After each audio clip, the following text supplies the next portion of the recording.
سلام ګرانو لیدونکو د نن ورځې څو تازه مهمه خبرونو ته ښه راغلاست. د سپین بولدک جګړه د پاکستان په غوښتنه درېدلې. د کندهار په سپین بولدک ولسوالۍ کې تېره شپه د افغان او پاکستاني پوځیانو د نښتې له امله 4 عام افغانان شهیدان شوي او 4 نور ټپیان دي. د راپورونو له مخې په شهید شوو او ټپیانو کې ښځې هم شاملې دي چې د 2 ټپیانو روغتیایي وضعیت نازک ښودل شوی دی. تر اوسه پاکستاني اړخ ته د مرګ ژوبلې راپور نه دی ورکړل شوی، خو افغان حکومت ویلي چې د تېرې شپې برید لومړی پاکستاني اړخ پیل او دوی غبرګون ته اړ شول. سرچینه وایي چې په یاده جګړه کې 10 پاکستاني پوځیانو ته مرګ ژوبله اوښتې ده. د پاکستاني لوري په مکرره نغښتنو او اړیکو وروسته سپین بولدک کې جګړه درول شوې. د همغږۍ مسؤلینو سپین بولدک په یو غږیز کلیپ کې ویلي پاکستاني لوري افغان ځواکونو سره د ټلیفون له لارې د جګړې د درېدلو غوښتنه کړې. د پاکستان د 200 میلیونه ډالرو درمل د خرابېدو خطر سره مخ دي. پاکستان سره د سوداګریزو لارو تړل کېدو سره د یاد هیواد سوداګرۍ درانه زیانونه لیدلي. تازه د پاکستاني رسنیو راپور ورکړی چې د 200 میلیونه ډالرو په ارزښت درمل د له منځه تللو ګواښ سره مخ دي. د یادو رسنیو په خبره پاکستاني درملو بار سلګونه موټر بند پاتې دي او درمل د له منځه تللو سره مخ دي. ویل کېږي دغو درملو کې انټي بیوټیک، واکسینونه او زړه درمل شامل دي چې افغانستان سره د سوداګرۍ له ځنډېدو سره افغانستان او منځنۍ اسیا سره د درملو صادرات له جدي ګواښ سره مخ دي. د پاکستان درمل جوړونې صنعت استازو ګواښ کړی چې په مکرر ډول د سوداګریزو لارو تړل کېدو د کورنۍ او سوداګریزو ستونزو سربیره په سیمه ییزې پانګونې او د پاکستان، افغانستان او ازبکستان کوریډور پروژو باندې هم منفي اغېز کړی.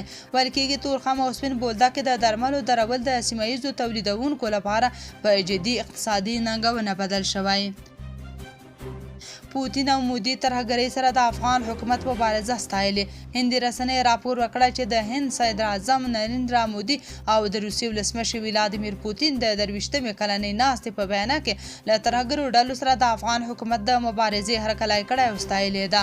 سرچینه وایي په بیانیه کې راغلي چې دواړو هیوادونو مشرانو افغانستان ته له ځنډ پرته د بشري مرستو په لیږد ټینګار کړی دی.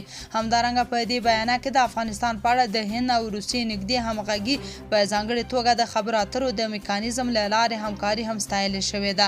یاده دې وي چې د روسیې ولسمشر پوتین دا مهال هند ته په یو رسمي سفر تللی دی. استرالیا پر 4 افغان چارواکو بندیزونه ولګول. استرالیا د بشري حقونو د پراخو سرغړونو په ځانګړي ډول د ښځو او نجونو د حقونو د محدودولو له امله د افغان حکومت 4 لوړپوړي چارواکي د مالي بندیزونو او د سفر له بندیز سره مخ کړي دي. د استرالیا د بهرنیو چارو وزیر پیټني وانګ ویلي چې یا چارواکي افغانستان کې د ښځو او نجونو په ځپلو، د اقلیتونو په ځورولو او د قانون د حاکمیت او ښې حکومتولۍ په کمزوري کولو کې مستقیم رول لري. اعلامیه کې ویل شوي چې بندیزونه پر 3 وزیرانو او د سترې محکمې پر رئیس لګېدلي دي. د بندیزونو په دې لړ کې د امر بالمعروف وزیر خالد حنفي، د لوړو زده کړو وزیر ندا محمد ندیم، د عدلیې وزیر عبدالحکیم شرعي او د سترې محکمې رئیس عبدالحکیم حقانی شامل دي. د استرالیا د بهرنیو چارو وزیر ویلي دا اقدامات د استرالیا د نوو قانوني صلاحیتونو پر اساس شوي څو له دغې لارې د بشري حقونو د سرغړونو له امله پر طالبانو فشار زیات کړي. خیبر وایي اوس ښځو د حق غوښتلو جرأت ترلاسه کړی. د امر بالمعروف وزارت ویاند سیف الاسلام خیبر رسنیو ته په استولي پیغام کې ویلي چې د امر بالمعروف پر وزیر خالد حنفي د بندیزونو لګول څه نوې او عجیبه خبره نه ده. نوموړي ویلي چې د استرالیا په ګډون هیوادونه او بنسټونه پر دغو پریکړو سره په ډاګه کوي چې د ښځو او بشر د حقونو تعریف نه پیژني او نه هم ورکولو ته ژمنتیا لري. خیبر وایي چې د امر بالمعروف وزارت په تیرو 4 کلونو کې په سلګونو زرو میرمنو ته حقونه ورکړي او د دوی له حاکمیت وروسته ښځو د حقونو ترلاسه کولو جرأت پیدا کړی. دراني وایي د پاکستان او افغانستان هوښیار غږونه دي د خلکو د خیر لپاره د سولې غوښتنه وکړي.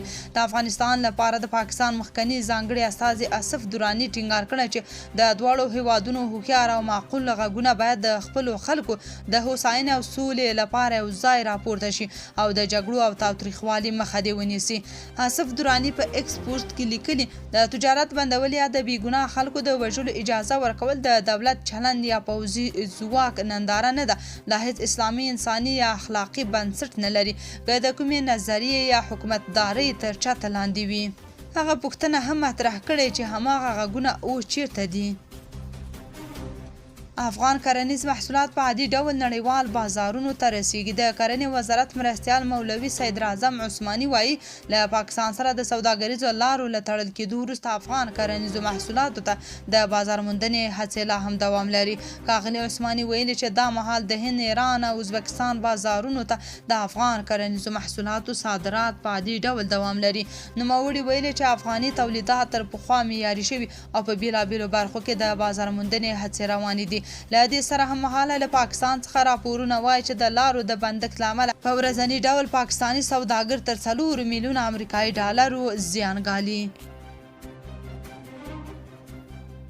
امریکا وايي د ایران ګواښ کم شوی او موږ به د هرمز تنګی تل پرانیستی وساتو.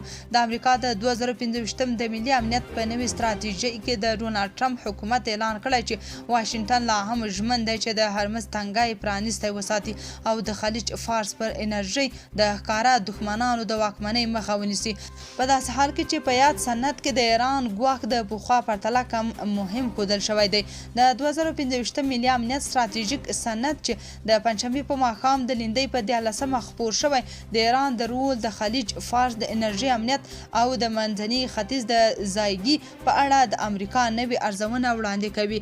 امریکا په دې سند کې ټینګار کړی چې د خلیج فارس د انرژي پر سرچینو د ښکاره دښمنانو د واکمنېدو مخنیوی او د هرمز د تنګي پرانیستې پاتې کېدل لا هم د متحده ایالاتونو بنسټیزې ګټې دي. له دې سره په دې سند کې د ایران له لوري راولاړېدونکی ګواښ د تیر پرتله پیکا ښودل شوی دی.